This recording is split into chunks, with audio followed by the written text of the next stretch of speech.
We left off in the Halachot of Lashon Hara. Right now we're discussing in cases where Rechilut is also still forbidden. Cases number 4, 5, and 6. Number 4 is even if just revealing identity. If the listener already knew what was said or done to him, but did not know who the culprit was, and someone gives him the information, even by just hinting to his identity, he's likewise violated Rechilut. So again, it sounds intuitive, but it's still Assur. Someone is already offended, someone knows something happened to him, but I don't know who did it. And if you're the one that tells him who did it, that's Rechilut, even though you didn't say this person did something wrong to you.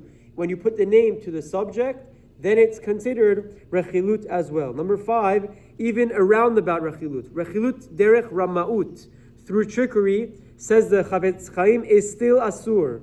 An example of this is if one wishes to reignite the ill feelings between two parties in a controversy, and instead of referring to it directly, he does it in a roundabout way so that no one realizes that is being purposely mentioned. So again, imagine two parties, two friends had a bad history. They got in a fight 10 years ago, and they're not on the best terms, but they no longer have any problems.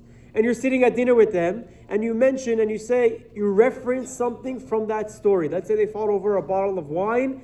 You mention, let's go drink that wine, as an allusion where you can defend yourself. No, I didn't mean to do it. The difference between here and my example is Hashem knows our true intentions. He knows our thoughts. If we intended to cause ill will or even reignite previous ill will, that's considered Rechilut, even though it's not in a direct way, in a roundabout way. Derech Ramaut, says the Chafetz Chaim, is still Assur.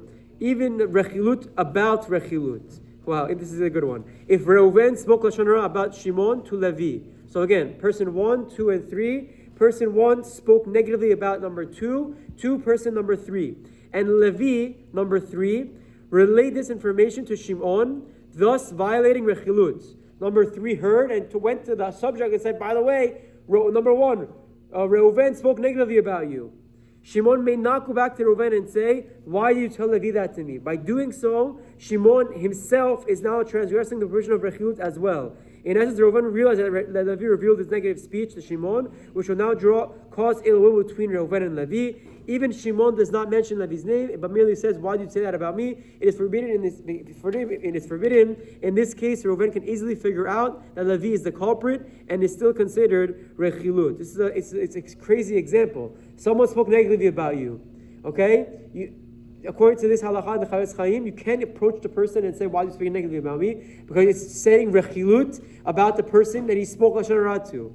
It sounds extreme. It sounds very, very, very, very, very difficult. But the Chafetz Chaim explains that this is the halakha, and he warns of an additional reaction that often occurs in such a case, saying, if whatever response to Shimon, I didn't say that about you, Levi is lying.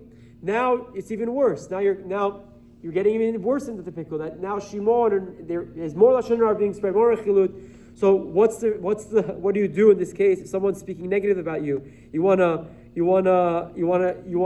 clear your name. They write, Levi should swallow his pride and desire to clear his name and keep quiet in the face of Shimon's reprimand. He will thus avoid many more avrot being added to the original transgression. But it is a difficult scenario. There are scenarios and situations in this halakha that if it's extremely lying, that you can probably get other people to approach the person who spoke Rechilut and have him stop to protect you from losing business or losing any harm. But for you to directly confront him would be an extension of Rechilut, because you're now speaking Rechilut about the person who heard the first Rechilut in the first place. Chazak Baruch, and have a wonderful day.